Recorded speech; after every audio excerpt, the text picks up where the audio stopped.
How do we live in a world holistically when we have a world in which there is so much tragedy? How do you find balance in that world? Let's start with saying, what do I mean by tragedy? What's happening in the world?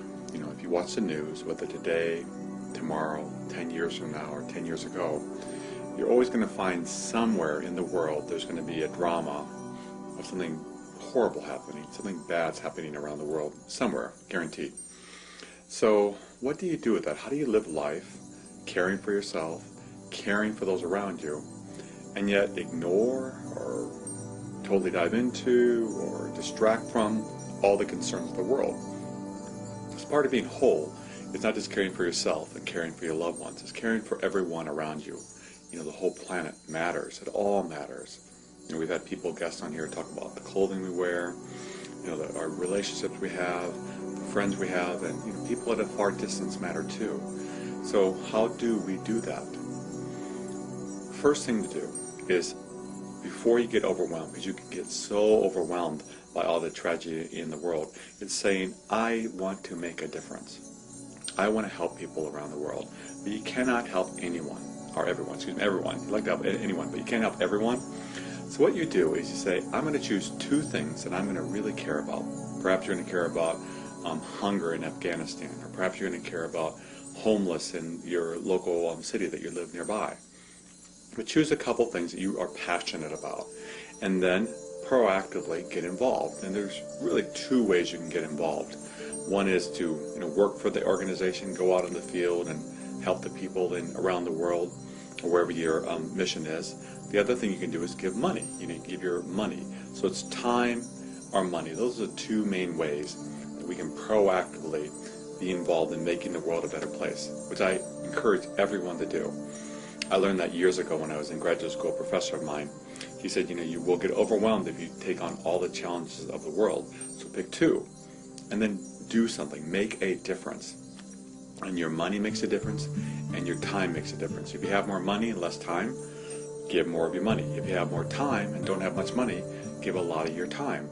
My father, who's still alive as I'm filming this, he has been involved, he was with my mother before she passed, with helping the homeless he's been doing it for years, over a decade. He lives in Arizona. He just reaches out on a very regular basis, goes out and gives food and clothing and sleeping bags to people in Arizona that are homeless. And he does that on a very regular basis, and he really makes a difference in people's lives. He's seen people living on the street get back into the workplace and caring for people that would be starving if he didn't do what he did. So you really can make a difference, whatever you choose. It can be something environmentally.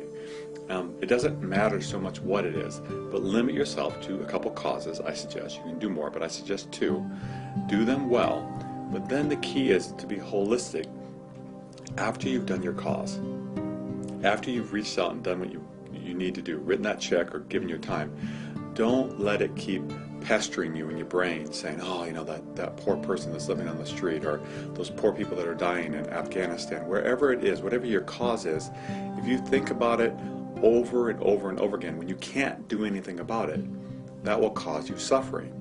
So the key there is, do something, be proactive. But then when you can't do anything, if right now you can't reach out and help, if right now you can't write a check, then your mind is not to be engaged with it. You be present with whatever is happening now, and don't be engaged with the suffering of the world. So what happens there is you create really proactively doing something because you don't feel paralyzed, because you really can make a difference. But you're not overwhelming yourself, because people that get involved with helping people, sometimes they get so overwhelmed, they get burnt out, they get exhausted, or it's just very, very hard on their spirit and their soul. So the key that I recommend is give to two. And then when you're not able to give right here, right now, don't be giving of your mental energy. Be present with what is. Don't worry about the people that are starving. Don't be actively thinking about it, because if you do, again, you'll lead to burnout. And people that really effectively help and keep helping day after day, year after year, decade after decade, are ones that take care of themselves and love others. Again, take care of yourself and love others. So when you can give.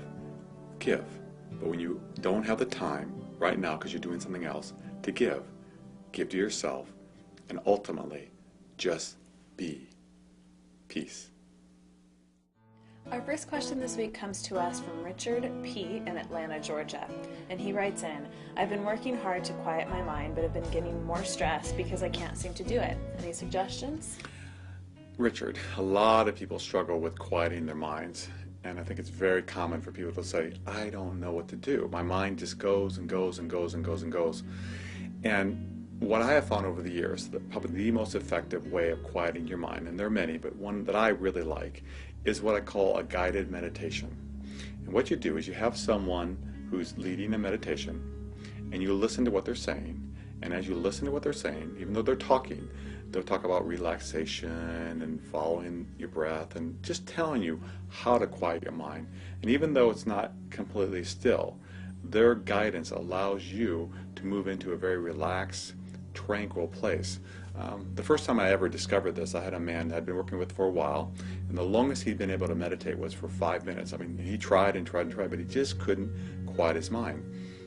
So I ended up writing a book with Elizabeth called Meditation for Health and Happiness, and it's in it, the second half of it is a guided meditation, and it's audio recording. And so he listened to that, and he was able to, by listening to that, my guided meditation, was able to he listened to it 2 times in a row. It's about 30 minutes long, so he was able to, went from 5 minutes never being able to meditate or quiet his mind to going a whole hour straight. And my point there is, a lot of times if you can't do it on your own, it's like, let someone help you. Let the guided meditation help you.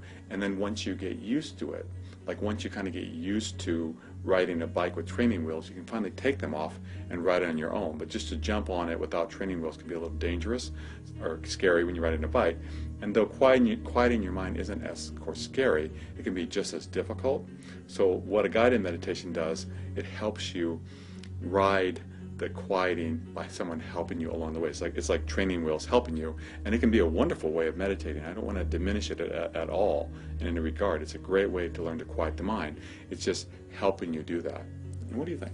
You know, I think what you're saying is very true and it's very important, but I think there's another piece to this, is that you need to be gentle with yourself. Don't expect yourself to be able to be like Dr. Puff and sit for an hour and do it just when you're starting out. Because that, you know, sometimes when we have that perfectionistic mentality, we want to do something and do it right the first time. And it's kind of like a marathon in some senses. You wouldn't expect yourself to go run a marathon or a triathlon when you haven't done any running whatsoever. And you can't expect yourself to do that. You need to be easy with yourself and be gentle with yourself, because that's, if you're getting stressed out about it, you're totally defeating the purpose. So little baby steps. If you can only do even a minute, okay, that's different than you did yesterday. You try little bits at a time and know that each time, yeah, okay, your mind will start to wander, but you just come back and you try it as much as you can. And what he was saying really, really helps, or adding music to you know, if you're just kind of relaxing, if you could just get to that relaxed state is really where you want to be, to quiet your mind. Guided meditation is huge. It really helps you to get there. But just remember, be easy and be gentle on yourself and know that it's going to take some time, and that's okay. And we also have a weekly now podcast called Meditation for Health, and you can listen to it at our website or at iTunes. And we would love to have you join us every week and learn about how meditation in a variety of ways can improve your life. It's free and it's available for you, and it has, every third week it has a guided meditation that we do for you. So good luck and peace.